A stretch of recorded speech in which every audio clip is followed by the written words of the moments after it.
Hello viewers, welcome to yet another brand new episode of The Brilliance Podcast। और आज का हमारा topic है how to become a successful entrepreneur. और इस हवाले से हमारे साथ बात करने के लिए आज मौजूद होंगे सरफराज अहमद खान, एक्स सीईओ जेगाट्रॉन।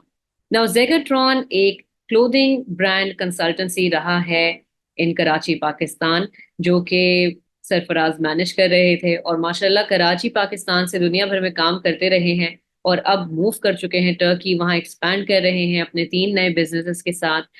ये सब कुछ सरफराज ने कैसे किया, क्या स्टेप्स लिए, अपने आप को किस तरह से मैनेज किया, हम उनसे क्या सीख सकते हैं, आइए जानते हैं।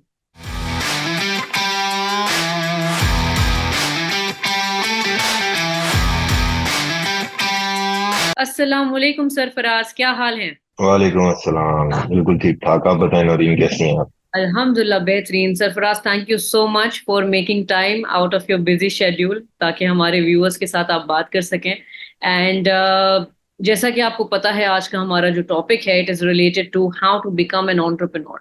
एंड माशाल्लाह you have created changes in your life, you are where you are today and you started from somewhere. तो हमारी इंटेंशन ये है कि व्यूअर्स को ये भी पता चले कि अगर एंटरप्रेन्योरियल वेंचर स्टार्ट करना है तो उसके अंडरलाइनिंग फैक्टर्स क्या होते हैं, और अगर आप जॉब पर भी हैं and you want to move and start something of your own, तो क्या क्या स्टेप्स रह सकते हैं। एंड परहैप्स आपकी कहानी से हमें भी बहुत कुछ सीखने को मिलेगा। So we want to understand कि आपका जो एंटरप्रेन्योरियल जर्नी है वो कहाँ से शुरू हुआ, आज क्या चल रहा है, ये सफर कैसा रहा। Over to you, please tell us. Naureen, thank you very much मुझे इनवाइट करने के लिए। और बड़ा अच्छा एक मतलब आपने मुझे ऑनर दिया है। मैं बताना चाहूँगा कि एंटरप्रेन्योरियल जो मेरा जर्नी है, basically it's like you start thinking like an entrepreneur. First you have to start thinking like an entrepreneur. तो जो मेरी थिंकिंग के अंदर एक चीज इम्बेड हुई थी, वो हुई थी जब मैं मेरे ख्याल से 3 क्लास के अंदर था। और my uncle had an event in his house, and he made it like a buying and selling kind of exhibition in which you were given a stall and you were allowed to sell whatever you want, and people were coming in.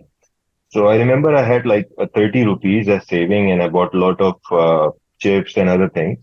I went in, I put up a stall over there. It was just like, a small stall space. And when I went out of that event, I was having 121 rupees.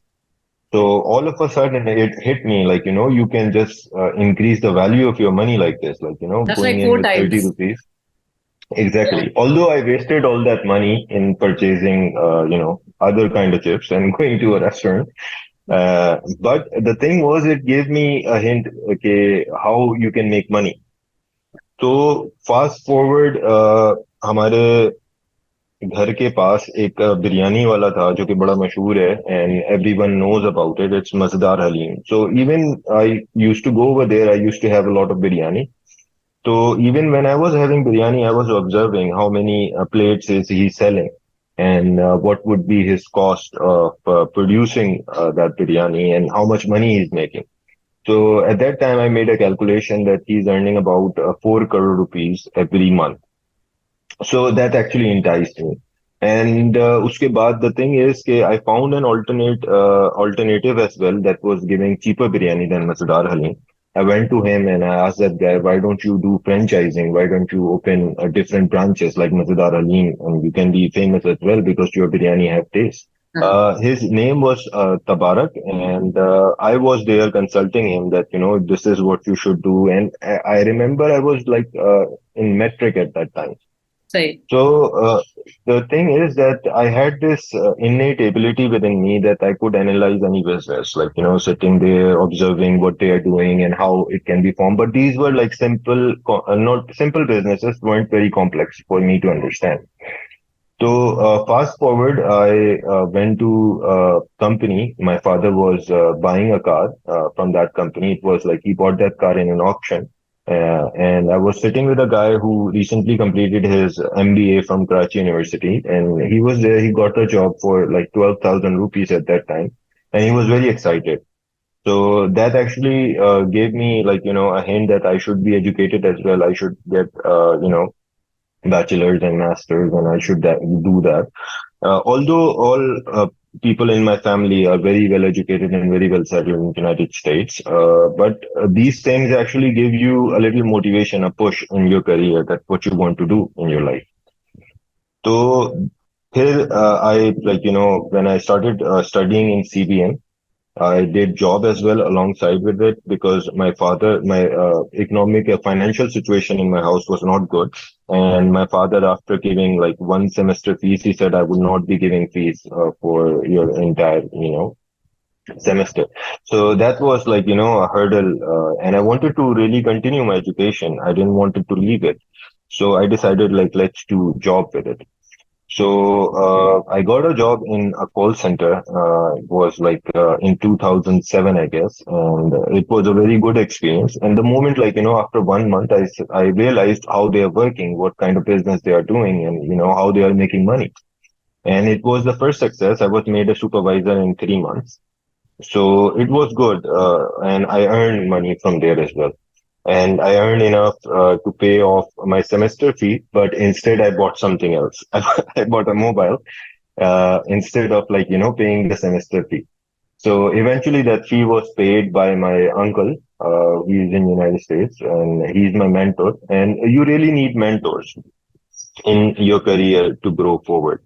And he is like, very much motivated towards my education. At point in times, he was very much excited, more Yeah. excited than me for completing my graduation. So I liked him a lot and I learned a lot of things from him. So he was there like, as a father figure, motivating me to study more and telling me how things are in United States and, what is the value of this thing, what is the value of the other thing. सही. And eventually, as I had that entrepreneurial spirit in me, I decided like, I'm working in 2 or 3 companies while I was doing my education.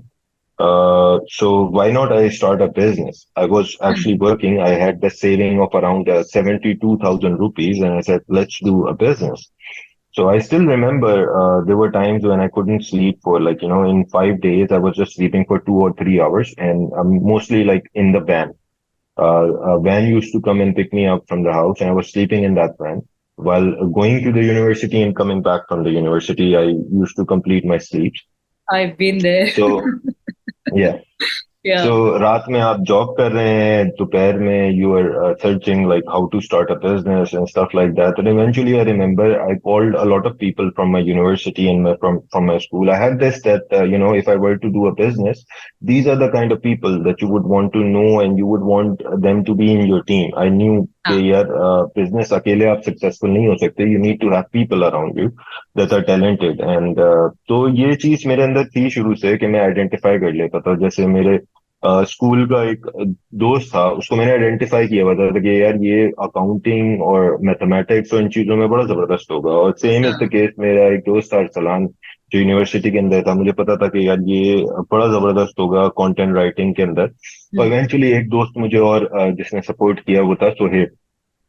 तो हम लोगों ने start की business. और आपको पता है शुरू में जब आप स्टार्ट करते हैं तो आप पूरी तैयारी कर रहे होते हैं 2-3 महीने से. तो हमने ये डिसाइड किया था कि हम करेंगे कि भाई हम टी शर्ट्स प्रिंट करेंगे और यूएस के अंदर हम इसको सेल करेंगे और यहाँ से शिप करेंगे. सारी सप्लाई चेन वगैरह सब हमने वर्कआउट कर ली थी. सही. और हमें पता था कि यार टी शर्ट कहाँ से खरीदनी है, कहाँ से बनवानी है. फैक्ट्रीज वगैरह हमने रिसर्च करी थी. बड़ा टाइम लगा था इसके अंदर, बड़ी क्वारी लगी थी. मतलब दिन रात एक करके हमने जगहें निकाली थी कि कौन हमारी छोटी क्वांटिटी के अंदर, जैसे 50 पीसेज हैं या 24 पीसेज हैं, तो कौन जो है वो ये प्रिंट कर देगा. हाँ. तो हमने बड़ा 3-4 महीने प्रिपेयर किया और बड़ा हमने सारी करी. और इवेंचुअली हमने September 3rd 2012 को हमने कहा लॉन्च करते हैं. और हमने एक छोटा सा, मेरे याद है मेरे चाचा की जो एक रियल एस्टेट की शॉप थी, उसके अंदर बैठ के हमने रात में काम स्टार्ट किया. तो उस टाइम हुआ ये कि पहला दिन और हम लोग ऑर्डर लेने बैठे हैं. सेल्स की ट्रेनिंग मेरी हुई भी थी कॉल सेंटर की वजह से, और हम्म. पहला ऑर्डर हमने उसी दिन ले लिया. अब मसला ये है कि द थिंग वाज कि हमने पहला ऑर्डर ब्लैंकेट्स का पकड़ लिया था. हम लोग सारी तैयारियां टी शर्ट्स की करके बैठे थे, लेकिन हाँ. The first order we got was a blanket order from a company. I still remember its name. Its Blanky Pat company. Yeah. And they wanted to create blankets in a special shape for children, कि जो कोई घोड़े की तरह लगे या कोई bear की तरह लगे और प्रिंटेड हाँ. थी वो. हाँ. अच्छा, अब हमने उससे पकड़ लिए थे $300। अब हमें बनाना था, मैंने कहा देखेंगे कल जाके। तो फिर ये हुआ कि हमने चेक किया तो पाकिस्तान में तो ब्लैंकेट्स वही बनती हैं जो जिन पे फूल पत्तियां होती हैं या तो प्लेन होती या हैं। हाँ। कभी भी आपको ऐसी ब्लैंकेट पाकिस्तान में बड़ी मुश्किल ही मिलेगी जो कि जीब्रा प्रिंट हुई भी हो या फिर उस पे चीता प्रिंट हुआ हुआ हो, क्योंकि आमतौर पे वहां पे ये यूज नहीं होती, वहाँ फूल वाली ब्लैंकेट्स होती हैं या कोई डिजाइन हुई भी होती हैं, प्रिंटेड होती हैं। तो खैर अब हमें नहीं पता था कि ये नहीं बन सकती हैं, और पहला ऑर्डर था, मुझे ऐसा लग रहा था कि अगर पहला ऑर्डर हमने कर लिया तो ये हमें बता देगा कि हमारा बिजनेस आगे चलेगा या नहीं चलेगा, या यहीं बंद हो जाएगा। डेफिनेटली। तो मैं अरसलान के साथ, मुझे याद है, हमने कहा चलो चलते हैं अरसलान सदर में चल के देखते हैं कि if we are able to buy these blankets, और ये ब्लैंकेट जो हैं वो हम इनको शेप दे देंगे और भेज देंगे और ऑर्डर हमारा पूरा हो जाएगा, हम पैसे भी ले लेंगे जो रिमेनिंग हमने लेने हैं, हमने एडवांस लिया हुआ है। तो फिर हुआ ये कि मैं और अरसलान जो है वो निकल गए बाइक के ऊपर सदर जाने के लिए। अब हम सदर जा रहे थे तो रास्ते में वो आता है आपका, लालू खेत कहते हैं उसको मेरे ख्याल से, हाँ। उधर जो था वो ट्रैफिक जैम था, क्योंकि वहां पे कोई नाला फट गया था और वहां जो है वो पानी पानी हुआ हुआ था। तो हमने कहा कि यार चलो गली से चलते हैं, क्योंकि इधर तो हम ट्रैफिक में फंसे रहेंगे। तो हम जब राइट साइड पे उसके अंदर मार्केट के अंदर से गली के अंदर गए तो वहां पे बड़े ब्लैंकेट्स लटके हुए थे, वही फूल पत्तियों वाले। तो हमने कहा यार ये तो ब्लैंकेट की मार्केट आ गई है। तो हम वहां बंदे के पास गए, हमने प्रिंट आउट लिया हुआ था वो चीता प्रिंट और जीब्रा प्रिंट का, कि यार हमें इस प्रिंट की ब्लैंकेट चाहिए। तो उसने बोला भाई ये तो नहीं बनती यहाँ पे, यहाँ पे बिकती नहीं है, ये तो हाँ। बनती नहीं है यहाँ पे। लेकिन अगर आपको कस्टम में, हमने उसको लालच देने के चक्कर में बोला भाई हमारे पास 3,000 पीसेस का ऑर्डर है, और हमें भी यही लालच पीछे से मिली हुई थी ब्लैंकी पैड कंपनी से, जिसकी वजह से हम ज्यादा एफर्ट कर रहे थे। तो हमने जो है वो उसको दिखाया, तो उसने बोला यार ये तो हमें नहीं पता। और आगे उस साइड पे साइट एरिया में सना टेक्सटाइल है, और वहां पे हो सकता है आपको शायद कोई हेल्प कर दे इसके अंदर चला जाए। अब देखिए हम जा सदर रहे थे, रास्ते में अल्लाह ताला ने खुद ही वो मेरे खुद ख्याल ही। से नाला जो हाँ। है वो हमारे एक डायरेक्शन चेंज हाँ। करी, वो ब्लैंकेट की हमें जगह दिखाई। उसने हमें सना टेक्सटाइल का बताया, और हम बड़े खुशी खुशी वहां चले गए। अब हम वहां पहुंचे तो हमने देखा भाई सना टेक्सटाइल तो कोई बहुत ही बड़ी कंपनी है, और उसके अंदर कोई 300-400 बाइक्स वहां पार्क हुई हुई हैं, बाहर गार्ड है और बड़ी बिल्डिंग है। अंदर कैसे जाएं भाई, हमें तो वो घुसने भी नहीं देगा। अच्छा, इत्तेफाक ऐसा हुआ कि मैं और अरसलान हम लोग बाइक से उतरे हैं, हमने जाके गार्ड को बताया हम लोग जो है वो हमारी कंपनी। अच्छा, कनाडा में हमारा एक और दोस्त था फवाद, जो हमें पेमेंट लेने में दूसरी चीजों में असिस्ट करता था। तो वो सीबीएम में पढ़ता था, फिर बाद में वो कनाडा शिफ्ट हो गया था, तो उसने वहां पे हमारे अकाउंट्स वगैरह बनाए हुए थे।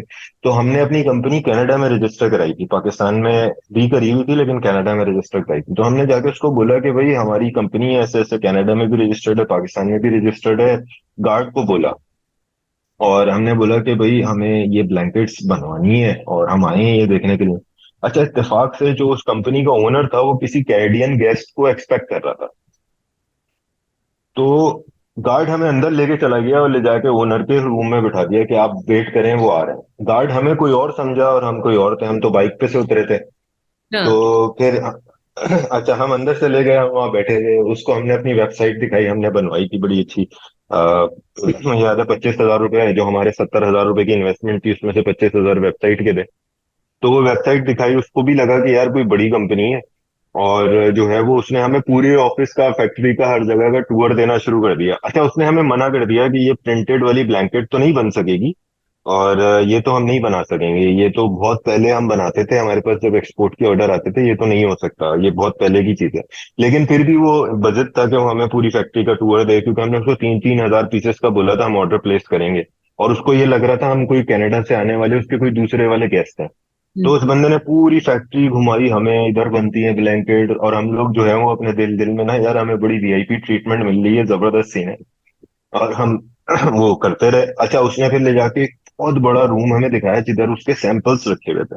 या। अच्छा, अब वो सैंपल्स के अंदर उसने 3 ब्लैंकेट्स भरी हुई थी, और 3 ब्लैंकेट्स जो थी वो सामने रखी हुई थी, जीब्रा, बेयर और चीता प्रिंट।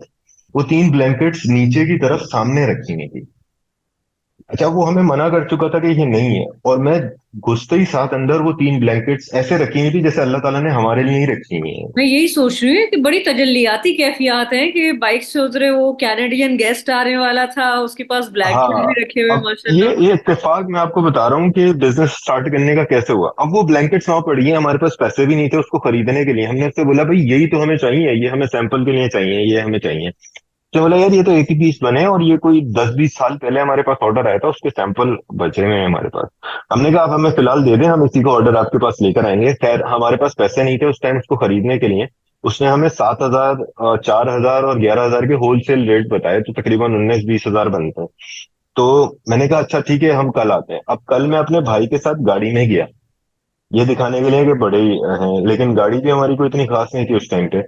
खैर इवेंचुअली हमने वो 3 ब्लैंकेट्स ली, उनको कट करा और उनको शेप दिया। जाहिद भाई होते थे जिनकी फैक्ट्री से हमने काम करवाना था, वो उनको भी हमने टी शर्ट के लिए प्रिपेयर किया था, लेकिन वो बोले यार ये ब्लैंकेट क्यों मुझसे बनवा रहे हो। खैर हमने वो एग्जीक्यूट करके शिप कर दिया पहला ऑर्डर। तो अच्छा। उधर से जो है ना, आपको एक हिंट मिल गई कि अल्लाह ताला ने आपको कामयाब करना ही करना, चाहे आपको कुछ भी हो जाए। उसके बाद बड़े हमारे पास एक मुश्किल जो है वो दौर आया कि हम लोगों ने एक $4,000 का ऑर्डर पकड़ा। नेट ब्लमक्विस्ट हमारा एक बंदा था यूएस का, उसने क्लोथिंग ब्रांड स्टार्ट किया था, और नेट क्लोथिंग के नाम से था। उसने बड़ा चीजें हमसे बनवाई। और सिमिलरली एक वोशॉप क्लोथिंग था वहां पे यूएस के अंदर, उसने या हमसे पहले बड़े स्पेशल किस्म के जो है वो स्वेटशर्ट्स वगैरह बनवाई, 50 पीसेस हमने उसको शिप कर दी। $3,000 हमने उससे लिए बंदे से। अच्छा शिप कर दी, सब कर दिया, उसके बाद उसने पेपैल के ऊपर रिफंड मार दिया हमें। मतलब उसने हमारा जो वो ऑर्डर था वो रिफंड के ऊपर पूरा चला गया। अब वहां हम लोग फिर बंद हो जाते कि यार हमारे पास तो पैसे ही नहीं है बिजनेस चलाने के लिए। या तो खैर इवेंचुअली वो पेपैल पे केस हम जीत गए, क्योंकि हमने कस्टम चीजें उनको प्रोवाइड करी हुई थी उसके मुताबिक, और सारे हमारे पास प्रूफ वगैरह थे। तो इस तरह से फिर हमारा काम जैसे हमने सितंबर में स्टार्ट किया था तो जनवरी में शुरू हो गया। अब हमने पहले साल जो सेल्स करी थी वो हमारी $30,000 थी। सही। फिर क्योंकि मुझे ये बात पता थी, मैं दूसरी जगह जॉब कर चुका था, कि कंपनी के अंदर पॉलिसीज कितनी इंपॉर्टेंट होती हैं, कंपनी के अंदर आपको इंफ्रास्ट्रक्चर कैसे खड़ा करना होता है, हाँ। सारी चीजें। तो ये चीजें मुझे पता थी कि आपको जब स्केल अप करना होता है तो आपको डिपार्टमेंट्स कैसे बनाने होते हैं, आपको लोगों को काम कैसे टास्क असाइन करना होता है। तो ये चीजें मैं ऑलरेडी ऑब्जर्व करता आ रहा था अपने पास एक्सपीरियंसेस में। तो अगले साल जो हमने सेल्स करी वो $246,000 थे, यानी कि इन 2014। हम। और फिर थर्ड ईयर हमने $343,000 करी, तो हमारी ग्रोथ एक तरह से कांस्टेंट रही। और फिर हमारे पास एक डाउनफॉल आ गया, क्योंकि हमने अपनी जरूरत से ज्यादा ऑर्डर्स पकड़ लिए थे, सेल्स हमारी अच्छी थी, बना हम हाँ। नहीं पा रहे थे। और पाकिस्तान में आपको पता है वर्कमैनशिप इतनी अच्छी होती नहीं है। हाँ, तो टाइम लगता धड़ाधड़ कस्टमर हमारे सर के ऊपर आके खड़े हो रहा था कि भाई ये तुमने गलत बना दिया, ये तुमने ये कर दिया। तो हमने अपनी जरूरत से ज्यादा जितना हम नहीं बना सकते थे उतना बेच दिया था। हमें याद है ऑस्ट्रेलिया का हमारा बड़ा जबरदस्त क्लाइंट बना था, मैं एक कंप्यूटर की क्लास के अंदर बैठा हुआ था।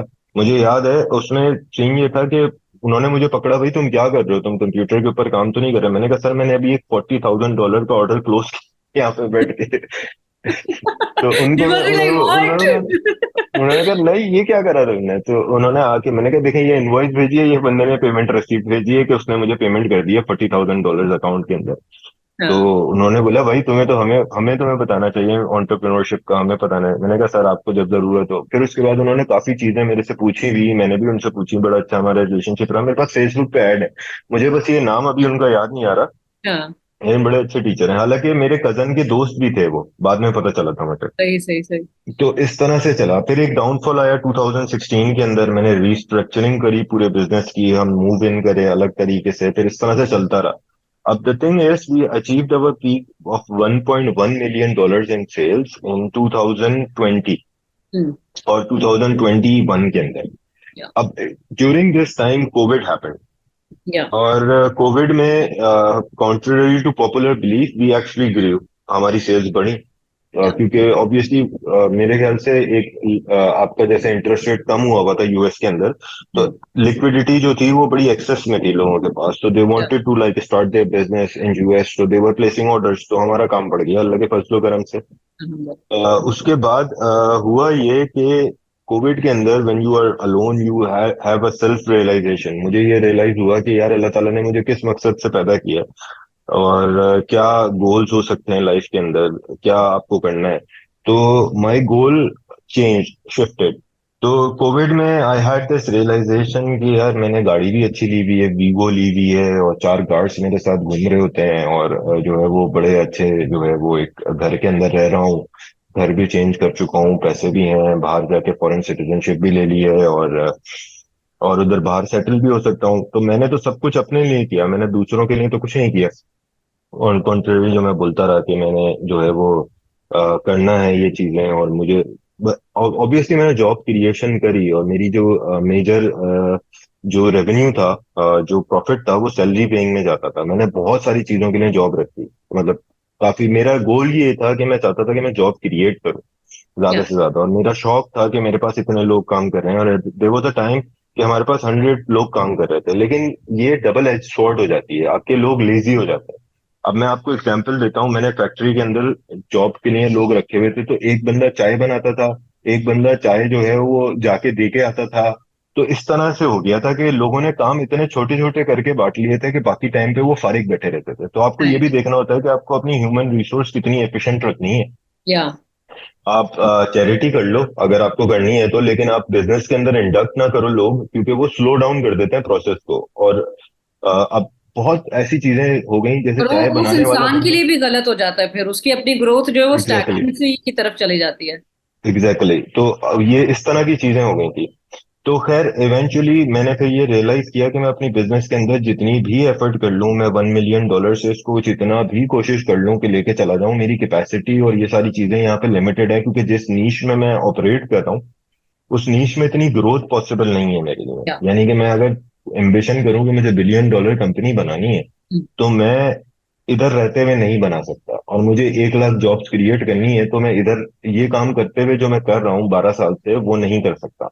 या तो देन I decided कि I would need to switch. I would need to go into an industry that is both high in growth and that can have a multiplied growth in the future.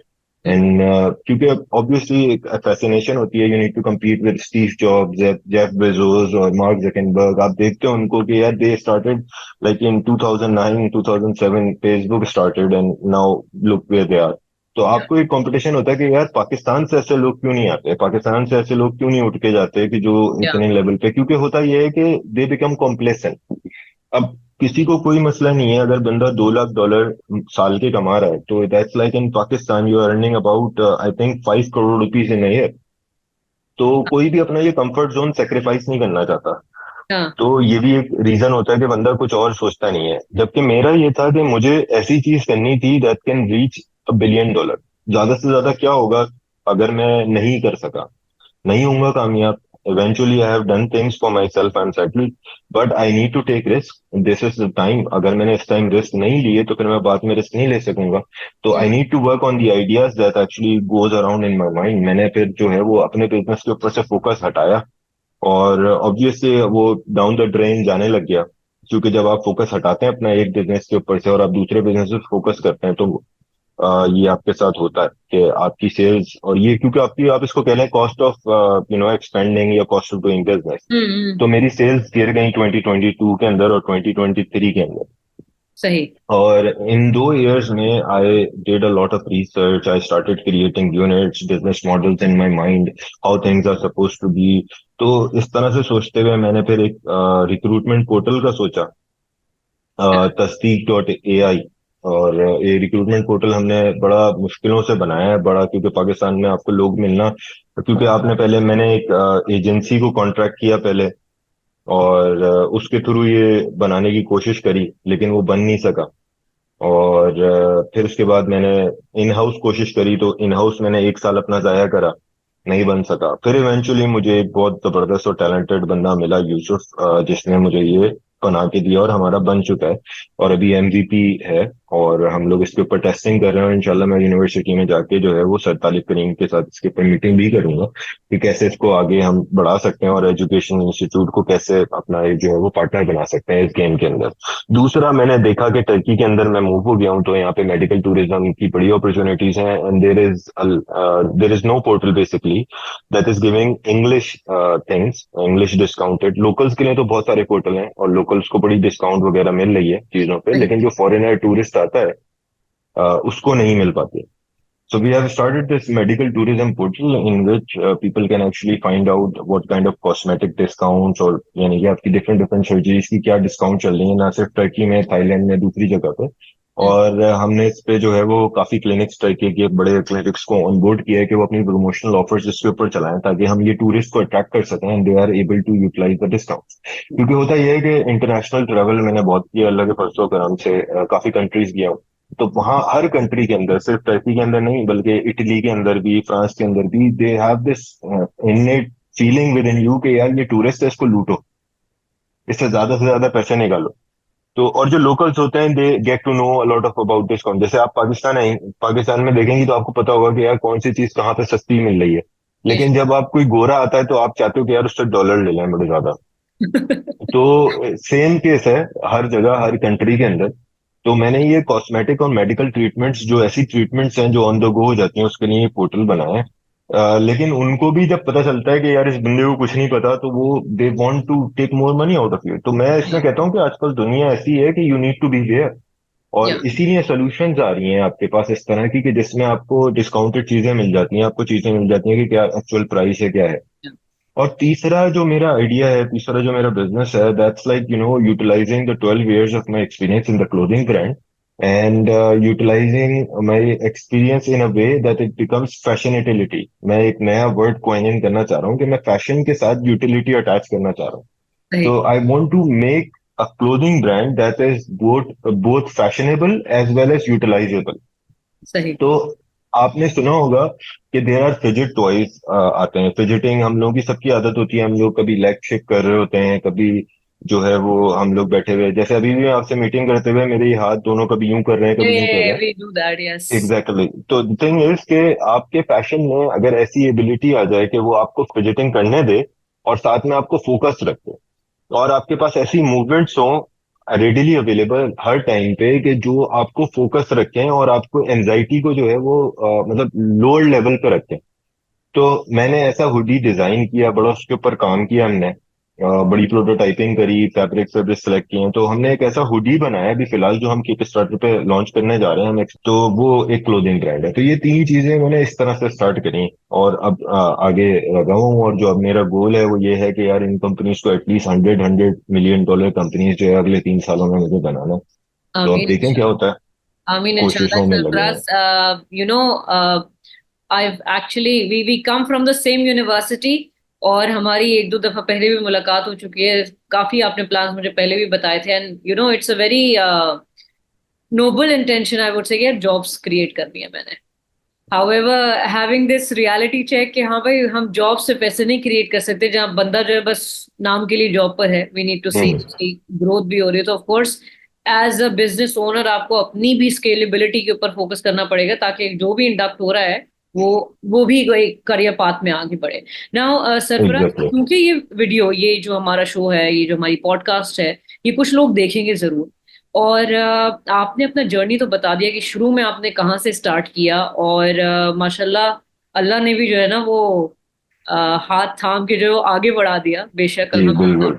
Now इसमें if I can, क्योंकि एक question है जो कि unanswered रह गया, मुझे लगता है कि अगर हम ये ऑडियंस को बता सकें कि आपने वो जो कॉल्स मिलाई थी to get your first order, वो आप कहाँ से बिजनेस डेवलपमेंट कर रहे थे? Was it like online? Where were you seeking these buyers? नहीं, बहुत बहुत अच्छा सवाल है, टू द पॉइंट। और मैं अप्रिशिएट करूंगा इस तरह के सवाल आप पूछें, क्योंकि मैं चाह रहा हूँ कि इस पॉडकास्ट से जितनों का फायदा हो सके हो जाए। बेसिकली मैंने उस टाइम वेबसाइट होती थी हमारी tradekey.com। तो tradekey.com के ऊपर बिजनेस लिस्टिंग थी, और आपको ये लिस्टिंग manta.com होती थी, इसके ऊपर भी मिल जाएंगी बिजनेस लिस्टिंग्स बहुत सारी, जहाँ पे आपको काफी सारे बिजनेस लिस्टेड मिल जाएंगे। और आप गूगल पे सर्च करें तो यूएस बिजनेसेस आपको मिल जाएंगे, इंडस्ट्री वाइज आपको मिल जाएंगे बहुत ज्यादा। और काफी ज्यादा डेटाबेसेस इसके अवेलेबल हैं। इवन अब तो गूगल माई बिजनेस के ऊपर भी आप काफी सारे बिजनेसेस को आइडेंटिफाई कर सकते हैं। तो मैंने tradekey.com से बिजनेसेस निकाले थे, उनको कॉल करी थी, and I just used to call them. I asked if you have any requirement, we are a clothing manufacturing company that specialises in making custom fashionable things, if you have any requirement. इस तरह से करके start किया था। फिर उसके बाद email marketing करी थी, मतलब दिन में मैं 100 ईमेल्स भेज रहा होता था लोगों को। और साथ में मेरा दोस्त भी होता था Suhaib, he use to do the same thing, he use to identify that client और मुझे कॉपी पेस्ट करके भेजता था। तो मैं उनको कॉलें कर करके उनसे बात करता था, तो 100 में से 3 बंदे भी उठा लेते थे, तो एक को मैं इंटरेस्टेड बना लेता था। हाँ। तो इस तरह से जो है वो हमने ये चीजें स्टार्ट करी थी। और दूसरा ये कि हमारे कॉल सेंटर्स जो जितने यहाँ पे खुले हुए हैं उनके अंदर एक चीज बड़ी कॉमन है, they all lie. They all tell the customers के यार हम यूएस के अंदर बैठे हैं, हम टेक्सास में बैठे हैं, हम कैलिफोर्निया में, हम इधर हैं, और मेरा नाम जो है वो टॉम हैरी है या ये है। दे ट्राई टू बिकम गोरा, like they try to make their accent in a way. तो मैंने ये सारी चीजें नहीं करी, मैंने उनको सीधा बताया, hello this is Sarfaraz Khan, I am calling you from Karachi Pakistan. और believe me Naureen, they used to natural get accent. Surprise. हाँ। Exactly, natural accent. तो इस हाँ। तरह से मैंने लिस्टें निकाल के जो है वो कॉलिंग घुमाई और कस्टमर्स के साथ बात करी। बेसिकली सीन ये होता है कि if they are there, you need to create an impression. आपको जो है वो जब आप कस्टमर से बात करते हैं तो आपको अपना मैसेज पुट फॉरवर्ड करना है 10 सेकेंड्स के अंदर, otherwise he is going to lose interest. और वो 10 से 12 सेकंड में he is going to decide कि whether he wants to talk with you और नॉट। या। तो you have to have a strong introduction, like if मैं कोई भी चीज बेचने के लिए अगर किसी को कॉल करूंगा तो I can go around, I can talk to that guy over the phone, और मैं उससे फेस टू फेस भी बात कर लूंगा। या। अच्छा, यही एक चीज था। एक और चीज, मुझे फेस टू फेस सेलिंग का इतना एक्सपीरियंस नहीं था, लेकिन मैं दुबई में एक इवेंट अटेंड किया और बड़ा अच्छा स्टार्टअप का इवेंट था। तो उसमें क्या हुआ कि जब इवेंट खत्म हुआ तो जेपी मॉर्गन का वाइस प्रेसिडेंट था, he came to me directly and he started like talking to me as if he knew me already. तो मैं उस इवेंट में था, छोटा सा आदमी था, इतना कोई बड़ा नहीं था, लेकिन दूसरे लोगों को ये लगा कि यार ये कोई बड़ी कोई तो चीज है, क्योंकि सूट वगैरह के अंदर खड़ा हुआ था। तो he came in and he started talking to me and he was trying to sell his product.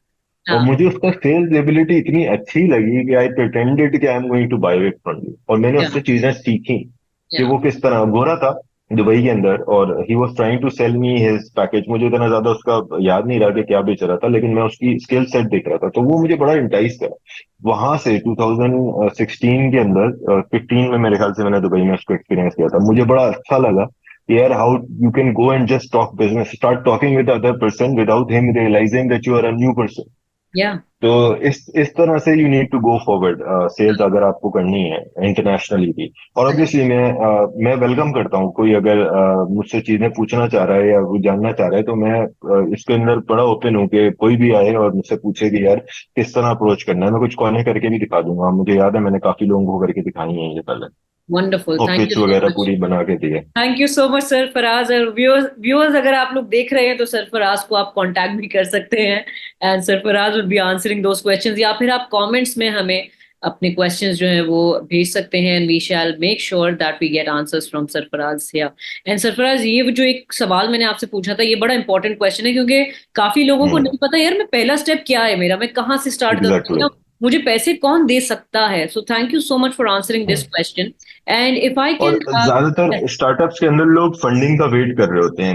मैंने अपने एक्सपीरियंस के हाँ। अंदर पिछले 2 से 3 साल में जो मैं एक्सपीरियंस और मैं इन्वेस्टर्स के साथ मिला हूं, तो मैंने ये रियलाइज किया है कि यार it's better to bootstrap at first. आपको Yeah. बूट स्ट्रैप करना अपना बिजनेस, so in order for you to bootstrap you need to know how to sell your product to the clients.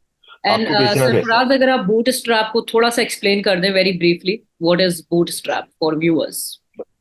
Okay, the thing is कि आप जब business start करते हैं तो you are looking for investment. आप एक product बनाते हैं, चीजें बनाते हैं, एमवीपी बनाते हैं, यू गो फॉर इन्वेस्टमेंट। लेकिन मेरा ये मानना है, देखिए मैंने पूरा बिजनेस बूट स्ट्रैप किया। मैंने उसको कहा 70,000 रुपए से स्टार्ट करके $1.1 मिलियन की सेल्स अचीव करी, जिसमें सारा करा। तो ये सब बूट स्ट्रैप था, इसमें कोई इन्वेस्टर शामिल नहीं था कि मैंने किसी से पैसे लिए हो के स्टार्ट करो। तो customer page you, you deliver your service, that's your profit. और इस प्रॉफिट को आप पूरा यूटिलाइज ना करें। हम्म। आप पूरा उसको जैसे लोग करते हैं ना कि यार 100 में से 30 रुपए कमा लिए, चलो 30 रुपए आज खर्च कर लिए, आप हाँ। उसमें से वो 10 रुपए you keep that as retained earning and you invest it back in your business. Yeah. अच्छा, मेरी key to success is that I invested during that time into human resources. Hmm. मैंने ह्यूमन रिसोर्सेज बढ़ाने की कोशिश करी, और मैंने कोशिश करी कि यार ज्यादा से ज्यादा लोग मेरे साथ इसके अंदर जुड़े। सरफराज, अगर मैं अगले सवाल पर जा सकूं कि what really does it mean to become a successful entrepreneur, और वो कौन से स्किल सेट्स हैं जो इंसान को डेवलप करने की जरूरत है to become a successful entrepreneur, what would you say, like 2-3 skills that you would like on the top of your mind, if you can tell us. हाँ, देखिए सबसे पहले तो you need to be a problem solver. Hmm. आपके दिमाग में solution आने चाहिए चीजों को। कुछ लोग होते हैं वो चीजों को देखते हैं कि यार ये प्रॉब्लम है, ये प्रॉब्लम है, ये मसला है, ये ऐसे नहीं हो मसला है। सकेगा। आपके दिमाग हाँ। में ये होना चाहिए कि हाँ, आप आपको, मैं ये मानता हूँ कि यार everything is possible, you just need to have the selected resources and एक टाइम, एक हर चीज का होता है, वो जो गाना है ना, अपना टाइम आएगा। तो हाँ। इस तरह से जो है वो आपका एक टाइमिंग, आपको एक सोल्यूशन दिमाग के अंदर होना चाहिए हर चीज का। आप जैसे चलते हुए जा रहे हैं, लोग बोलते हैं यार बड़ा कचरा पड़ा हुआ है, बड़ा कचरा जो है वो रोडों पे है, सड़कों पे है, तो you need to have a solution कि यार इसको कैसे उठाया जाएगा, कितने पैसे लगेंगे। आप ना करो, लेकिन आप अपने दिमाग में ये थॉट प्रोसेस जिंदा रखो कि कितनी चीजों को उठाने में क्या हो रहा है, किधर से क्या चीजें आ रही हैं, किधर से किधर जाएगी चीज, और इसमें कितने पैसे लग रहे हैं। तो once you put money into that perspective, start to getting you start getting those vibes के यार इससे मैं प्रॉफिट कमा सकता हूँ, इससे मैं प्रॉफिट बना सकता हूँ। इवन हेयर इन टर्की, मैं यहाँ पे जब फिर रहा होता हूँ और मैं बिजनेसेस देखता हूँ, तो यहाँ पे बेतहाशा बिजनेसेस खुले हैं। हम्म। और यहाँ पे 2 सालों में बड़ी जबरदस्त किस्म की इन्फ्लेशन आई है। तो अब आप, being an entrepreneur, I can understand कि यार वो एक कॉफी का जो मग है वो मुझे 100 लीरा का क्यों मिल रहा है, जो कि तकरीबन 800 रुपये बनते हैं। मैं ग्लोरिया जीन से रोजाना एक कॉफी लेता हुआ जाता हूँ, वो तकरीबन 800 रुपये की मुझे पड़ती है। तो आपको पता है कि यार कॉफी की कॉस्ट तो सिर्फ 10 लीरा होगी मैक्स, दस जो 100 रुपये होंगे मैक्स, लेकिन वो आपको 800 की दे रहा है। क्यों दे रहा है? उसने एक एक्सपीरियंस क्रिएट किया हुआ है। लेकिन साथ साथ उसने जो लोग रखे हुए हैं, अब मैंने बैठे बैठे ना, मुझसे किसी ने परसों तक ये पूछा था कि यार कॉफी शॉप खोलते हैं। मैंने कहा चलो कॉफी शॉप खोलते हैं, मुझे ये बताओ कि तुम्हारे पास क्या प्लान है, कॉफी की कॉस्ट कितनी है, कहाँ से लेकर आओगे। मेरा बड़ा अच्छा दोस्त है वो, है he is an Egyptian, he is my gym partner basically. He told me he has a neck for starting a coffee business. या। तो मैंने पूरा उसके सामने बैठ के ना, ग्लोरिया बीन्स का, सॉरी, एक्सप्रेसो लैब है मेरे अपार्टमेंट के अंदर ही नीचे, उसका पूरा मैंने रेवेन्यू स्ट्रक्चर खींच दिया एक घंटे के अंदर। वही मेरी फिलोसफी थी। बैठा रहा, मैं ऑब्जर्व करता रहा कि मैंने देखा कि यार इसकी सेल्स कितनी हो रही है हाँ। और कितने लोग इसके पास जा रहे हैं। तो मैंने कहा अगर एक एवरेज ऑर्डर इसका 100 लीरा का है और इसके पास एक घंटे में 34 कस्टमर्स गए, तो इसने वो 100 लीरा के थ्रू 3400 लीरास कमा लिए। अब 3400 लीरास को मैं मल्टीप्लाई करूं, ये 16 घंटे खुला रहता है। तो यू जस्ट हाँ। नीड टू मल्टीप्लाई 34 विद 16, और आपने बीच में डाउन टाइम वगैरह, यानी कि ये दिन के तकरीबन 400 to 500 कस्टमर्स केटर कर रहा है। और सही। 400 to 500 कस्टमर से केटर कर रहा है, और इसकी कॉफी की कॉस्ट तो मेरे ख्याल से 20 लीरा भी नहीं होगी, जो ये कप्स वगैरह दूसरी चीजें दे रहा है। और 100 लीरा की दे रहा है, तो 80 प्रॉफिट है। वो प्रॉफिट कहाँ जा रहा है? इसने वो प्रॉफिट एम्बियंस के अंदर लगाया हुआ है, यस। एक ब्रांडिंग के अंदर लगाया हुआ है। अगर इसने हाँ। वो 50% प्रॉफिट इस चीज के अंदर लगाया हुआ है कि वो एम्बियंस कैसे क्रिएट कर रहा है, तो उसने तकरीबन 20% उन बैरिस्टास को भी दिए हुए हैं, जो बड़ी फ्रेंडली बैरिस्टास उन्होंने बिठाई हुई है या। एक्सप्रेसो लैब में। प्रोफेशनल। जो जब आप हाँ, अब वो आप कॉफी आप खरीदने जाओ, आपको वो और भी चीजें भेज देती हैं साथ में कि यार ये केक लें, ये बड़ा अच्छा है। हाँ। तो इस तरह की चीजें हैं, देन यू रियलाइज कि यार ये 20% प्रॉफिट के ऊपर ऑपरेट कर रहा है। इसकी सिर्फ कॉफी की कॉस्ट नहीं है, पूरी हाँ। ब्रांडिंग, एक जो एक एक्सपीरियंस है उसकी कॉस्ट है। तो सही। ये चीजें आपको एनालाइज करनी आनी चाहिए for becoming an entrepreneur. You need to know कि यार आपका प्रॉफिट कहाँ से आएगा, कितना आएगा। सही। और क्योंकि काफी चीजें बड़ी टेम्पटिंग लगती है, खासतौर पे हम लोग जब यूनिवर्सिटी में बड़े हो रहे थे, सब ये कहते हैं यार अपना रेस्टोरेंट स्टार्ट करते हैं, हाँ। अपना ये स्टार्ट करते हैं, अपना ये स्टार्ट करते हैं। तो या। आपको उसको ना मैथमेटिक्स के अंदर ब्रेक डाउन करके प्रॉफिट और वो चीजें एस्टिमेट हाँ। करके फोरकास्ट करना होगा माइंडसेट में। जब सही। आप फोरकास्ट करके आइडेंटिफाई कर लेते हैं कि यार इतना प्रॉफिट होगा, तो आपके लिए बड़ा आसान होता है। तो एक आपका हो गया प्रॉब्लम सॉल्विंग, दूसरा आपका हो गया you need to understand the profit where is coming from and why it is coming from, और कहाँ से आ रहा है, किधर किधर जाएगा। और तीसरा मैं ये बोलूंगा कि यार आपके अंदर नेवर गिव अप वाली जो है ना, एक फीलिंग होनी चाहिए कि आपने हार नहीं माननी, भले आपको no matter how many punches the opponent is throwing at you, you just have to get back up. मतलब हम्म। ऐसे टाइम्स मेरे पास बहुत आए कि जब मैं घबरा गया और बहुत या। मैं जाके बिस्तर पर लेट गया कि यार ये तो बड़ा ही मुश्किल काम हो गया। मैं आपको एक एग्जांपल देता हूँ। Last year I came in completely prepared कि मैं बिजनेस एक्सपेंशन करूंगा, मैं ये करूंगा, मैं वो करूंगा। मैंने सारी प्लानिंग अपनी सब करी हुई थी। दुबई के अंदर था, फैमिली को ट्रिप पे लेके गया था दुबई। बड़ा अच्छा हमने वहाँ पे ट्रिप एंजॉय किया बड़ा।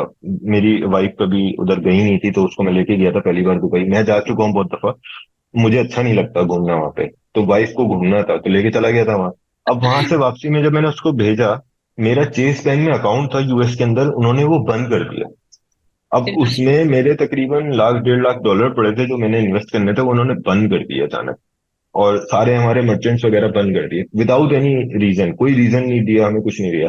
तो इतना बड़ा हर्डल आपके पास एकदम अचानक आ गया। मैं दुबई के अंदर बैठा था, मेरा दुबई में अकाउंट है, लेकिन मसला ये था कि सारे पैसे मैं यूएस से मंगाता था। सही। तो अब आपके पास पैसों का एक्सेस नहीं, अचानक आप ऐसा लगा आपके पाँव के नीचे से जमीन निकल गई हो, आपके हाँ। अच्छे खासे पैसे उधर पड़े। या। खैर वो खुलने में मुझे अगस्त तक उनको, क्योंकि कुछ डॉक्यूमेंट्स वगैरह सबमिट करानी थी कि मैं कोई गलत काम नहीं कर रहा, तो वो सारी मैंने हाँ। सबमिट करा के वेरिफिकेशन वगैरह सब कि भाई मैंने सब टैक्सेस वगैरह सब फाइल करे हैं, सब करा हुआ है। वो बताते बताते मुझे अगस्त लग गया। और मेरी गलती ये थी कि मैं उधर, एक नया कानून आया था यूएस में कि wherever your company is registered you need to have an account in the same state. तो मेरा ये था कि मेरी कंपनी इंटरेस्टिंग कहीं है। और रजिस्टर्ड थी, मेरा बैंक अकाउंट कहीं और था, तो उन्होंने बंद कर दिया था। ओके। खैर, तो ऐसे टाइम आते हैं आपके ऊपर कि यू फील क्रश्ड, और आपके पास बड़े इजी ऑप्शंस होते हैं। जैसे कि मेरे पास हमेशा से ये ऑप्शन रहा है कि कोई मुझे जॉब की ऑफर दे देता है कि यार आ जाओ, मैं तुम्हें $10,000 सैलरी दे दूंगा, मैं $8,000 दे दूंगा, इधर दे दूंगा। हाँ। और कभी you don't earn at all, like for the past 2 years when you are making a business, you are not earning. तो आपके या। पास बड़ी अच्छी अच्छी ऑफर्स आती हैं इधर उधर से। तो you just have, you need to have this feeling कि you are not going to give up until the last moment, I am going to fight. तो ये नेवर गिव अप वाली जो है ना, ये आपके अंदर होनी चाहिए। ये तीन चीजें मेरे हिसाब से इंपॉर्टेंट हैं राइट। तो फॉर यू टू आपने बिकम एन एक कहा एंटरप्रेन्योर। प्रॉब्लम सॉल्वर होना चाहिए इंसान को, प्रॉफिट का ध्यान रखें, प्रॉफिट पूरा ना उड़ा दें, उसको री इन्वेस्ट जरूर करें बिजनेस में, उसका कोई ना कोई share. Exactly. And last but not the least is never never give. Give up. Yeah. So thank you so much Sarfaraz. इसमें अगर मैं आपसे एक और बात पूछ सकूं, प्रॉफिट जैसे आपने कहा कि यार 30% अगर बच रहा है ना नेट, उसमें आप 10% रोक के उसको री इन्वेस्ट कर दो बिजनेस में ना। आस्किंग यू कि पहले 2 साल या पहला 1 साल जो है वो प्रॉफिट रेशो लगभग कितना रहता है बिजनेस का? बिकॉज ये परसेंटेज अगर हमें पता चल जाए तो ये जो नेवर गिव अप वाला जो हमारा एक फैक्टर है ना, वो जरा हमें पता होगा कि यार ठीक है, अभी भी लगे रहो। I can ask you your business only, अगर क्लोजिंग का कोई एक इंसान जो है वो काम शुरू करता है। अच्छा, इसमें ट्रैक्शन और सेल्स बड़ी इंपॉर्टेंट है। और जरूरी नहीं है कि आपका प्रॉफिट मार्जिन कितना हो, क्योंकि ऑब्वियसली आपका प्रॉफिट मार्जिन अगर आप 30% कमा रहे हैं तो ये जरूरी है। देखें, एक कॉन्सेप्ट हमें बताया था, और मैं फाइनेंस का स्टूडेंट हूँ तो मुझे कॉन्सेप्ट ये याद है कि आईआरआर और जो है वो एनपीवी, यानी कि आपको दो चीजों के बीच में वो करना है। कभी आपका जो रिटर्न है वो 100% भी हो जाएगा, लेकिन आप यस। 2 रुपए की चीज बेच रहे हो और आप 4 रुपए कमा रहे हो, तो वो 100% तो हो यस। गया, लेकिन जो उसकी वैल्यू है वो सिर्फ 2 रुपए है। हम्म। तो अब अगर आप बड़ी चीज बेच रहे हैं, जैसे आप 200-300 रुपए की बेच रहे हैं, और उसके अंदर आप 50% प्रॉफिट आपने रखा हुआ है और वो 450 है, तो ये थोड़ा बहुत आपके लिए इस तरह से चीज चलेगा। आपका प्रॉफिट परसेंटेज 50% है, लेकिन जो आपने अमाउंट अर्न किया है वो थोड़ा सा ज्यादा है उससे, कि जो आप छोटी। तो ये डिपेंड करता है कि आप कौन से बिजनेस में ऑपरेट कर रहे हैं, छोटे या बड़े।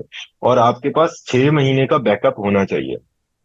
यानी कि आप जो भी अपनी एक्सपेंशन प्लान कर रहे हैं, जितनी भी चीजें कर रहे हैं, उसमें आपने 6 महीने तक अपने बिजनेस को ऐसे प्लान करना है कि इसमें अगर कोई सेल नहीं आई तो मैं इसको कैसे फॉरवर्ड सस्टेन रख सकता करूंगा। हूँ, कब तक इसको चला सकूंगा बेशक। आगे। और जहां तक रहा आपका सवाल कि यार क्या प्रॉफिट परसेंटेज होनी चाहिए, ये डिपेंड करता है। अगर even if you are not earning profit, you are hitting break even, then you should continue going forward for about an year. या। अगर आपके और ऑपरेटिंग अगर आपको एक्सपेंसेस लगता निकल है, रहे हैं तो आप चलते जाएं। हाँ, आपको ये लगता है कि यार मैं अचीव कर जाऊंगा, लेकिन in my case do not take loans. और आई वुड से कि यार unless and until you have hit a jackpot, don't go for investors और venture capitalist, these kind of people. Perfect, thank you so much for that advice as well Sarfaraz. Now आपने जो 3 skills बताए, problem solver होना चाहिए, profit को जो है वो नजर में रखे और फिर उसको पूरा ना उड़ाए, and never give up. Sarfaraz, how did you develop these skill sets in in yourself? Did you have to do something? देखें, दो चीजें तो मैं आपको बता चुका हूँ, मेरी स्टोरीज से आपको पता चल जाएंगी। जो नेवर गिव अप वाली चीज है ना, वो बड़ा फनी है। वो पता नहीं आप उसको अंडरस्टैंड कर सकें या नहीं कर सकें। मैं ना बचपन में एक कार्टून देखता था। कार्टून नहीं, उसको एनिमे सीरीज आप बोल रहे हैं। तो ड्रैगन बॉल काफी एक मशहूर थी और सब देखते थे। तो उसके अंदर एक कैरेक्टर था गोकू। हाँ। और एक कैरेक्टर था उसमें वजीटा। तो वो जो उसके अंदर जापानीज जो ये एनाइम सीरीज है उसमें काफी ज्यादा में ये दिखाते हैं परसूट और के how you are not suppose to give up even when the things are against you. You are down to the ground और और आप उठ रहे हैं और आप मर रहे हैं लेकिन आप उठ के लड़ रहे हैं। हाँ। तो अभी हम उसके अंदर जिंदा ये चीजें हैं। दिखाई गई। अभी हम जिंदा हैं, अभी हम नहीं जा रहे। तो बेसिकली वो आपके अंदर ना आपको नहीं पता होता लेकिन subconsciously it is like giving you the will to fight, the will to go forward. बेशक। और कुछ डायलॉग्स आपके दिमाग में रह जाते हैं कि जैसे उसमें वो ओपोनेंट उससे पूछता है कि भाई when do you give up, when will you give up. तो बोलता है I never learned how to. तो उसकी कुछ चीजें होती हैं वो आपके दिमाग में एक मोटिवेशनल इफेक्ट क्रिएट करती हैं and eventually you develop this कि या आपका जो ब्रेकिंग पॉइंट होता है हर इंसान का होता है वो थोड़ा सा एक्सटेंड हो जाता है, वो थोड़ा सा बढ़ जाता है जब या। आपको ये पता चलता है कि इंसान की विल में उससे ज्यादा ताकत है जितनी वो सोचता है। हम्म। तो आप ऑटोमेटिकली जो है वो आप फिर बोलते हो यार आओ फाइट करते हैं। मैंने एक्सपीरियंस किया है, मैंने ऐसा प्रेशर एक्सपीरियंस किया है कि जिसके अंदर मेरे पाँव से मुझे ऐसा लगा था लिटरली जमीन चली गई है और मेरा ब्लड प्रेशर बहुत हाई चला गया। और ये मैंने किया था 2011 में। हम्म। मैंने कोई सेल अचीव करी थी जहां मैं काम कर रहा था, तो मैंने $12,000 की एक सेल मार दी थी। अब वो मेरा मैनेजर था थोड़ा सा, वो ये चाह रहा था कि वो सेल उसके खाते में आ जाए और आगे जो है वो उधर पता चले। या। तो उस बंदे ने ना, मैं गया हूँ और उस बंदे ने उसको कॉल करके $17,000 को और भी कुछ बेच दिया बंदे ने। सही। अब जब उसने बेच दिया उसको तो वो बंदा बिगड़ गया कि यार तुमने तो $12,000 था और यहाँ मैं $27,000 पे कर गया हूँ, और वो अगले दिन रिफंड पे आ गया। अब मैं उसकी जो है दांत वगैरह लेके एक सबसे क्लैपिंग लेके चला गया हूँ, मेरे लिए एक बड़ी रिस्पेक्ट की बात थी, मैंने इतनी बड़ी सेल अचीव करी और अगले दिन वो रिफंड पे आया हुआ है बंदा। और वो मैनेजर मेरे सर पे खड़ा हुआ है और वो बोल रहा है तुम्हें निकाल देंगे हम फौरन ही अगर इसने रिफंड नहीं रोका, इसका नहीं रिफंड। फिर मुझे जब पता चला कि ये इसने जो एक्स्ट्रा उसको $17,000 चार्ज करें उसकी वजह से रिफंड आ रहा है, तो उस चीज को कंट्रोल करना और वो दो तीन बंदे आपके सर पे खड़े हुए हों, प्रेशर हो, तो आप कस्टमर से बात करें, तो मैंने ये एक्सपीरियंस किया है। हम्म। अच्छा, अब होता क्या है कि जब आप ये चीज एक्सपीरियंस कर लेते हैं ना तो आपके पास एक पॉइंट आता है जिसमें आप बोलते हैं यार what now, you either become depress, you इधर गो फॉर कि यार आप जो है वो बिल्कुल डाउन हो जाएं, हम्म। या you develop something in you that makes you fight back, adrenaline rush आप इसको कह लें। जैसे आप एक राइड एक बार लेते हैं तो आपको बड़ा डर लगता है, जैसे मुझे याद है मैंने फरारी वर्ल्ड की वो पहली राइड ली थी, वो हो जिसमें बहुत बुरी तरीके से डर लगा था वर्ल्ड फास्टेस्ट राइड में। लेकिन उसके बाद I kept doing it for like 7 to 8 times और फिर उसके या। बाद वो ऐसा हो गया था कि मैं बड़ा रिलैक्स उसको ले या। रहा हूँ। So the thing is, in order to develop this feeling, you need to go to that point. You need to have, वो कहते हैं ना कि यार लड़ाई करने वाले में इतना दम होना चाहिए। ये तो नहीं है कि बात ये नहीं है कि आप कितने मुक्के मार सकते हो, बात ये है कि आप कितने मुक्के खा सकते हो और फॉरवर्ड जाते रहते हो। It's Until not you get about up how again. Many, या इट्स लाइक ये कोट है उसका सिल्वेस्टर स्टेलोन का किसी मूवी का, it's not about how much you hit, it's about how much you can get hit and keep moving forward. Yeah. तो ये चीज है बेसिकली। और आपको ये इननेट डेवलप करनी पड़ती है, आपको हार नहीं माननी, Yeah. भले कुछ भी हो जाए। You better just brush off the dust and keep moving forward. हाँ, And बस thank you. एक पॉइंट आ जाता है बंदे का कि Hmm. एक पॉइंट पे वो ये सोचता है कि यार बस अब बहुत हो गया, इससे ज्यादा नहीं लड़ सकता मैं, तो वो that is something that you accept defeat on your own. आप And तभी हारते हैं जब आप खुद अपने आप को हारा हुआ समझ लेते हैं। हाँ, and you know what Sarfaraz, थोड़ा सा आपने शेयर किया था अबाउट कि फाइनेंसेस का एक इशू हुआ था और फिर आप उस सेमेस्टर के लिए अब्बा ने कहा कि भाई सेकंड सेमेस्टर के पैसे तुम जानो, तुम्हारा काम जाने। हम्म। तो आई थिंक ये जो नेवर गिव अप वाला फैक्टर है ना, ये लड़ाई लड़ते हुए जो एक सेटबैक आता है वो तो खैर सेकंड नेवर गिव अप है।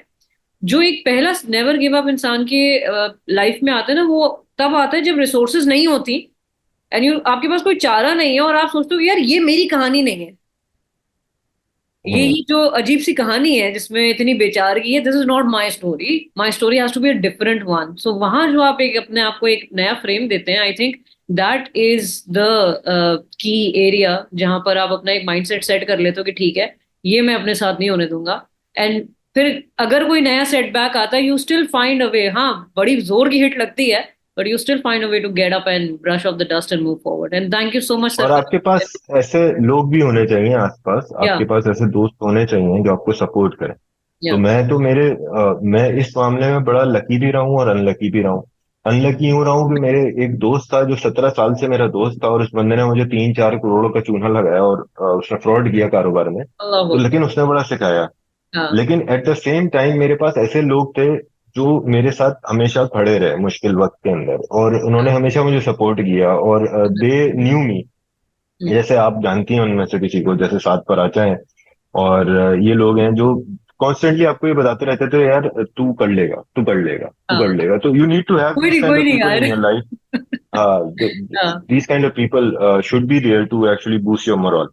या they alhamdulillah to the great friends जहाँ we can sit with them and be ourselves and there is no Exactly. judgment, वो फिर आपको बोलते कि यार तू भूल रहा है तू कौन है। हाँ, वापस उठ। और इस मामले में मैं बड़ा खुशकिस्मत रहा हूँ कि जब मैं आपको बता रहा हूँ, मेरा एक पुराना दोस्त गया, तो उसी टाइम में मेरे पास कुछ नए दोस्त आ गए। और वो नए दोस्त जो थे वो मेरे से 17-18 साल बड़े थे, काफी एक्सपीरियंस थे। हाँ तो उनसे मुझे इन 2 सालों में बहुत कुछ सीखने को मिला, कोविड के दौरान स्पेशली। अच्छी दोस्ती है, उन्होंने बड़ा मोटिवेट किया कि यार यू शुड डू दिस, इस तरह से चीजें करनी चाहिए। तो सही। ये डिपेंड करता है आपका सर्कल कैसा है। Circle is very important, by the way, you need and to you have a would good agree circle of ना कि फ्रेंड्स। मेंटोर होना बड़ा जरूरी है, like someone you can look up to and someone who हाँ, can correct you. हाँ, exactly. मेरे 3 mentors हैं लाइफ में। एक सबसे पहले सर मकबूल और रहमान। उन्होंने जो है वो बड़ा सपोर्ट किया शुरू में, उन्होंने बड़ा मोटिवेट किया मुझे। बेसिकली यू लर्न कि यार how you going to behave, how you going to talk to other people, how you going to live your life. तो सर मकबूल और रहमान की मुझे एक बात है अभी तक याद है, वो बोलते हैं यार 80% स्पेंड, 20% सेव। मजे की बढ़िया हो लाइफ। वैसे। हाँ। तो थिंग इज इट्स गुड, लेकिन you learn a lot. So sir मकबूल उर रहमान मेरे सबसे पहले मेंटोर थे। उसके बाद सर हाफिज साकिब चौधरी मुझे ऑन जॉब पे मिले थे, उनसे पहला इंटरव्यू हुआ था मेरा। हम्म, उन्होंने बड़ा जलील किया था मुझे उस इंटरव्यू के अंदर। और बाद में फिर उन्होंने बताया था, मैं तुम्हारा प्रेशर चेक कर रहा था, क्योंकि सब बोल रहे हैं तुम्हें गुस्सा बहुत आता है। मैंने कहा मैं चेक कर रहा था तुम्हें कितना गुस्सा आता है। मैंने उनसे 20 मिनट तक जो है ना बड़ा लॉजिकल डिस्कशन किया। खैर वो भी बड़े अच्छे, उन्होंने अभी तक वो मुझे कर रहे हैं। मेरे साथ टर्की में अफिनिटी के ग्लोबल डायरेक्टर हैं वो डिप्लॉयमेंट के। तो वो अफिनिटी में अभी लास्ट वीक इनसे मुलाकात हुई थी। और तीसरे मेरे जो मेंटोर अभी पिछले 3-4 सालों में बने हैं वो सर मैसम रजा हैं।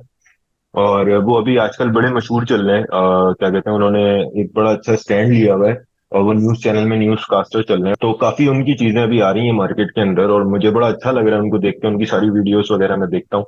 और वो अच्छा, बड़ा अच्छा लगता है जब वो स्टोरीज न्यूज चैनल्स पे बैठ के बता रहे हैं, सुनो न्यूज दूसरी जगह पे। तो वो स्टोरीज मैंने पहले से ही सुनी हुई है उन्हीं क्या। के साथ बैठ के। तो वो बड़ा अच्छा लगता है बार बार दोबारा से ना वो उनका एक स्टाइल में सुनना। तो उनसे भी मेरी मुलाकात होती रहती है, जब भी मैं पाकिस्तान आता हूँ उनसे मुलाकात लाजमी करता हूँ। सही। तो सर्कल होना बहुत इंपॉर्टेंट है। दे बेशक। They actually develop the right कि सर्कल। आपके। Exactly. Yeah. And Sarfaraz, if I may ask you, in light of our topic for today, how to become a successful entrepreneur, right?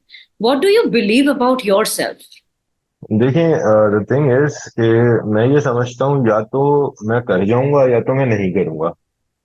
और दोनों चीजों में सिनेरियो ये होता है कि you should aim for the moon, even if you fail you going to land on the stars. हालांकि stars दूर है, साइंटिफिकली ये इनएक्यूरेट है बात, लेकिन इन एनी केस आपको जो है जितना आप आगे का इमेजिन कर सकते हैं, आपको वो इमेजिन करके उसकी तरफ एम करना चाहिए। आप छोटा क्यों सोचें, आपकी सोच लिमिटेड तो नहीं है। Yeah. अल्लाह ताला ने आपको दी है इतनी बड़ी सोच, तो वो किसी वजह से ही दी है। Hmm. इतनी बड़ी कायनात अल्लाह ताला ने बनाई है, तो वो किसी वजह से ही उसने जो है वो इतनी बड़ी चीजें बनाई है, इतनी बड़ी सोच दी है, बहुत बड़ा इसका है। तो मैं ये कहता हूँ, लोग जो है ना वो एम छोटा करते हैं। मैं एम ऐसा करता हूँ कि मैं करता ही बड़ा हूँ, सबसे बड़ी वाली जो एंड की बला होती है ना उसके ऊपर जाने की सोचता हूँ। तो होता क्या है कि उससे आप छोटे शुरू में 1 और 2 लेवल पे जब आप होते हैं तो आपको अकम्पलिशमेंट नहीं लगती। आप देख ही उसी तरफ रहे होते हैं, and you keep on going. तो अब मैं आपको अपने बिजनेस की एग्जांपल दे रहा हूँ। तो मैं जब आपको बताऊं कि मैंने 1 मिलियन हिट किया था, तो that was step one for me. Hmm. अगर मैंने कोई बड़ा एम नहीं रखा होता अपनी लाइफ के अंदर कि यार मुझे ये करना है, मुझे ये करना है, तो मैं वहां रुक जाता। रुक जाता। और उसी को बेशक। आहिस्ता, हाँ, आहिस्ता आहिस्ता ग्रो करता रहता, 20%, 30%, या कभी डाउनफॉल आ जाता, ज्यादा से ज्यादा $2 मिलियन पे ले जाता अगले 5-6 सालों के अंदर। तो मैं इस कंफर्ट जोन से बाहर नहीं निकलता जिस कंफर्ट जोन में मैं आ गया था। अब मैंने रखा हुआ था कोई बहुत बड़ा गोल, तो मैंने ये सोचा कि यार ये तो मैं कभी भी अचीव नहीं कर सकता। अगर मैं साल के $5 लाख भी कमाऊं, तो Hmm. मैं 10 सालों के अंदर कितने कमा रहा हूँ? $50 lakh. That's like $5 million. I would still not become a billionaire in this.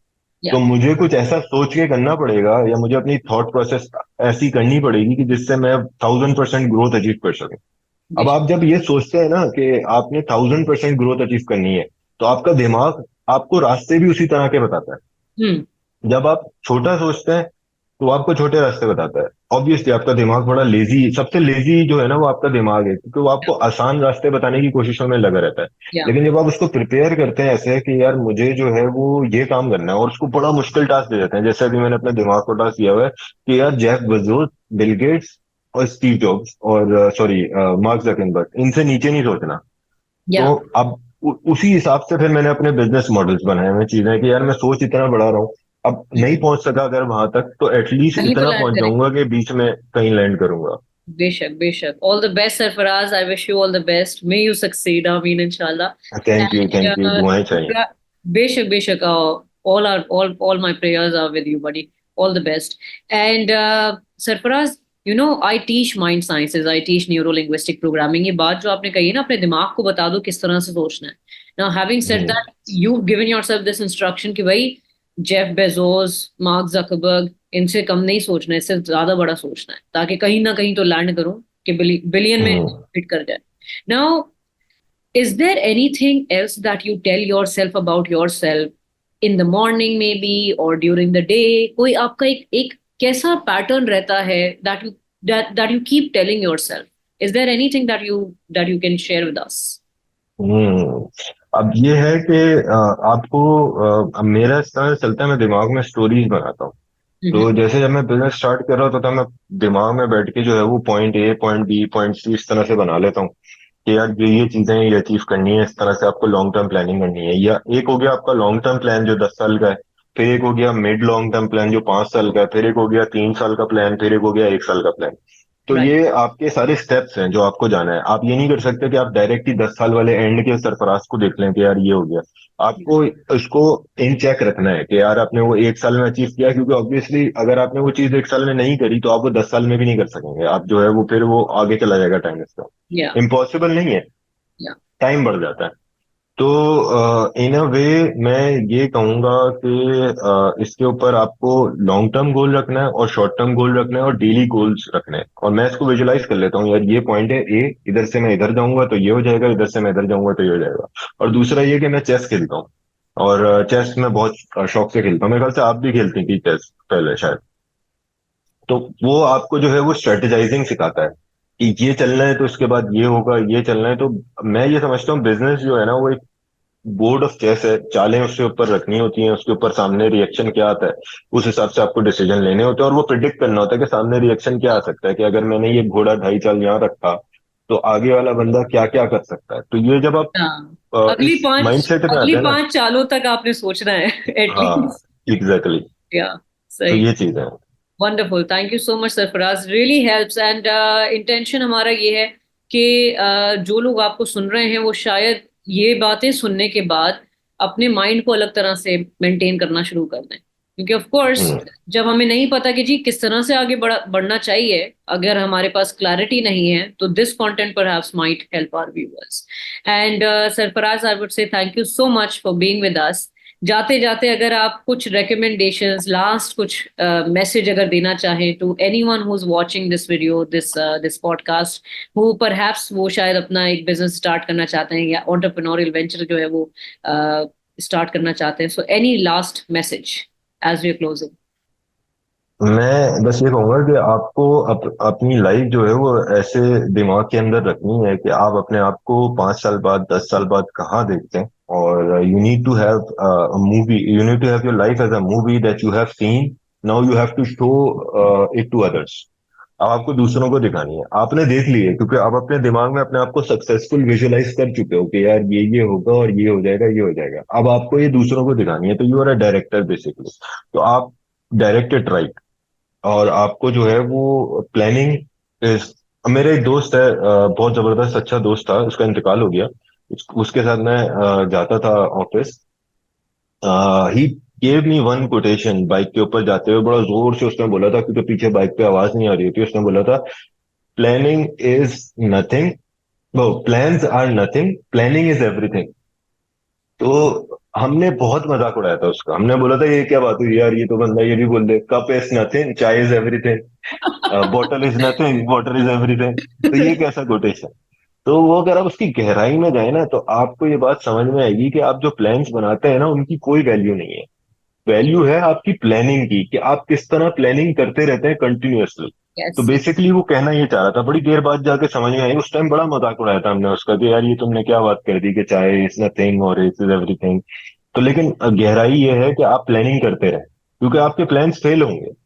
बेशक। आपको कॉन्टिन्यूअसली कोई दूसरी चीज सोचनी होगी हमेशा। ये बात है कि आप अपना होप जो है वो एक्टिवेटेड रखें टू अनदर हम्म। पॉसिबिलिटी, क्योंकि कुछ भी हो एग्जैक्टली। सकता है। It's it's business, it's life.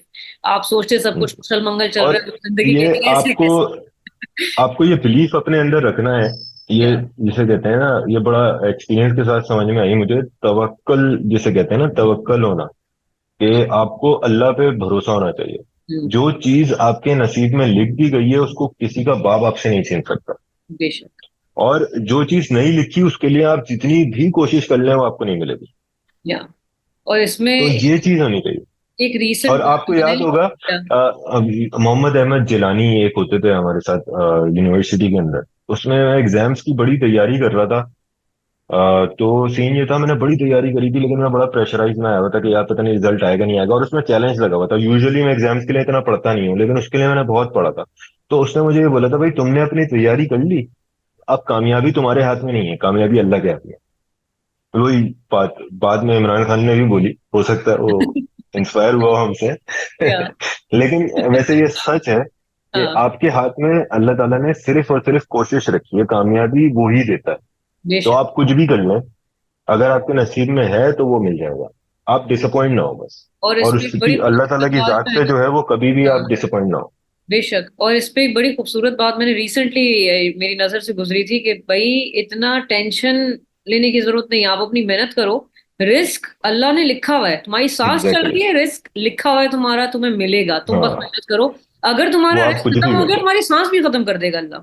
It's like जब तक अल्लाह ने तुम्हारी सांस चलानी है, your risk is gonna come to you. बस आप अपनी मेहनत जारी रखें। बेशक। Thank you so much, बिल्कुल। Sarfaraz. It has been wonderful having you on this podcast. So, good luck to you for the new ventures and the future endeavors. All the best. Assalamu alaikum. Thank you. Thank you for having me. Allah Hafiz.